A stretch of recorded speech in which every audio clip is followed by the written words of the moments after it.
Ya. Assalamualaikum warahmatullahi wabarakatuh. Alhamdulillahirrahmanirrahim. Nabi nasta'inu ala mirtinatin. Wassalatu wassalamu ala ashrafil anbiya wal mursalin. Sayyidina wa maulana Muhammadin wa ala alihi wa sahbihi ajma'in amma ba'd. Jadi di video kali ini saya akan berbagi sedikit tentang apa itu LMS. Nah, LMS akhir-akhir ini sudah banyak digunakan oleh guru maupun dosen untuk pembelajaran online. Nah, jika diperhatikan, metode belajar yang satu ini berkaitan dengan pembuatan silabus belajar, mengelola, dan menyajikan materi pembelajaran secara online. Nah, sistem ini dirancang khusus untuk memudahkan para guru atau dosen selama pembelajaran jarak jauh. Nah, kemudian pengertian LMS. Nah, secara umum, pengertian Learning Management System atau LMS adalah perangkat lunak yang dirancang untuk membuat, mendistribusikan, dan mengatur penyampaian konten pembelajaran. Sistem ini bisa membantu para guru untuk merencanakan dan membuat silabus, mengelola bahan pembelajaran, mengelola aktivitas belajar para siswa, mengelola nilai, merekapitulasi absensi para siswa, menampilkan transkrip nilai, dan mengelola tampilan e-learning. Nah, karena berbasis aplikasi digital, selain memudahkan para guru dalam merencanakan proses pembelajaran online, LMS ini juga memudahkan siswa untuk mengakses konten pembelajaran dari mana saja dan kapan saja. Nah, apalagi sekarang ini kan online, jadi mudah untuk diakses di rumah. Nah, melalui LMS ini, guru atau dosen dapat memanfaatkan konten-konten dalam bentuk digital seperti artikel e-book, e-book, animasi suara, dan video yang menarik. Seperti itu. Kemudian, fitur-fitur LMS yang mendukung proses belajar online. Di sini ada beberapa fitur. Yang pertama adalah user interface yang mudah digunakan. Nah, LMS yang bagus itu pasti akan menyajikan tatap muka atau interface yang menarik, mudah diakses dan mudah dipahami oleh para pengguna. Nah, pengguna LMS tidak akan merasa kebingungan saat menggunakannya. Bagi penyedia LMS, fitur antarmuka yang menarik juga dapat menambah estetika laman web LMS sehingga bisa menarik banyak calon pengguna baru. Kemudian fitur yang kedua adalah pendaftaran online. Nah, fitur pendaftaran merupakan fitur yang wajib dimiliki sebuah LMS. Nah, melalui fitur ini, para siswa dapat mendaftarkan dirinya secara online dan nggak ribet melalui laman LMS dan dapat melihat silabus yang sudah dipersiapkan para guru. Fitur pendaftaran ini juga harus mudah digunakan karena berkaitan dengan pembayaran kursus melalui beberapa metode pembayaran yang tersedia. Kemudian ada fitur yang ketiga, yakni kelas maya. Sebagai sebuah media pembelajaran digital, LMS memiliki fitur kelas maya. Nah, apa yang dimaksud dengan kelas maya atau kelas online ini? Ya, jadi kelas online ini adalah kelas yang menyajikan proses belajar mengajar tanpa mengharuskan kontak fisik. Jadi cukup dengan tatap muka secara online. Nah, kelas online ini dapat menyajikan beragam materi pembelajaran digital berupa video atau animasi pembelajaran, rekaman suara guru mengenai materi pembelajaran, dan dokumen materi pembelajaran, artikel atau buku elektronik atau semacamnya. Nah, untuk dipelajari secara mandiri oleh para siswa.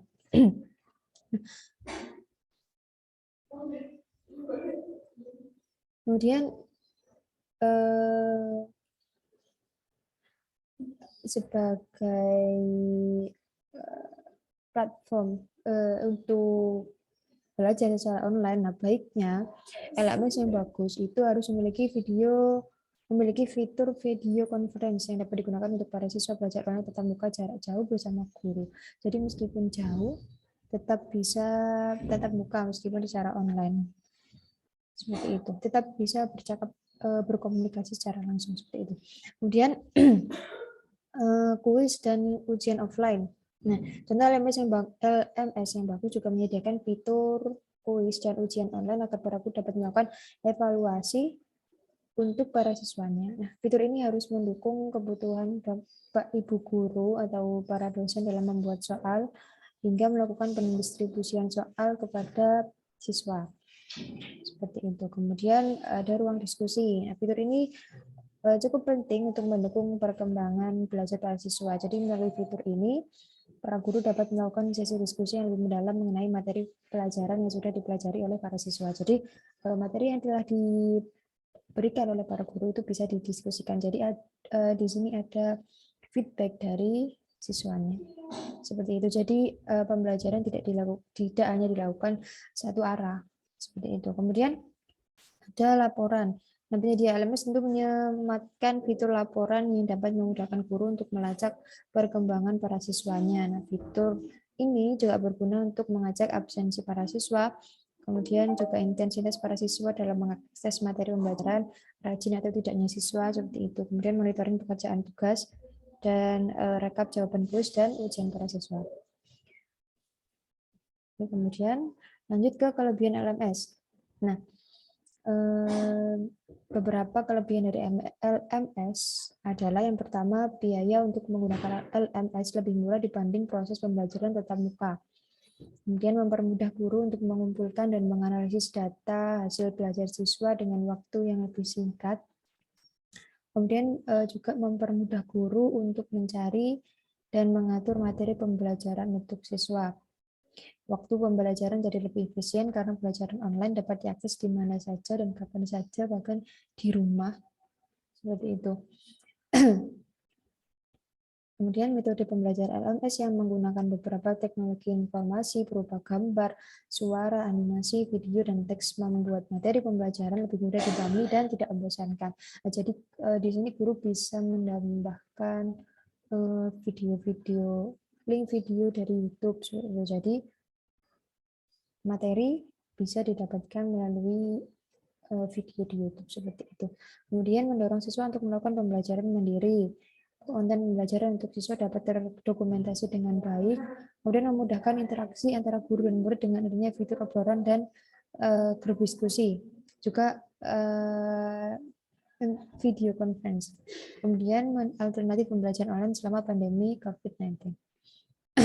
Kemudian terakhir ada kekurangan LMS. Ya, ada kekurangan LMS. Maaf itu di slide-nya ada kesalahan sedikit. Jadi untuk mengakses LMS itu dibutuhkan koneksi internet yang stabil dan bagus. Jika tidak, proses pembelajaran melalui LMS ini akan terhambat. Jadi harus terkoneksi dengan baik. Jika tidak itu biasanya videonya terputus-putus atau suaranya juga terputus-putus, jadi pembelajaran kurang efektif seperti itu. Kemudian kurang bisa menerapkan interaksi secara real time antara guru dan siswa. Misalnya ada siswa yang bertanya kepada gurunya hari ini melalui forum diskusi. Nah, sementara guru tersebut baru online besok, maka jawaban baru bisa diterima siswa besok. Seperti itu. Jadi tidak langsung. Kemudian membutuhkan perangkat penunjang seperti komputer, laptop, dan smartphone untuk bisa menggunakan LMS. Nah, jadi untuk orang-orang, untuk sekolah-sekolah yang mungkin menengah, yang mungkin siswanya menengah ke bawah atau ya itu mungkin LMS ini masih susah untuk diterapkan di sekolah tersebut seperti itu. Jadi mungkin itu penjelasan LMS dari saya, kurang lebihnya mohon maaf. Wassalamualaikum warahmatullahi wabarakatuh.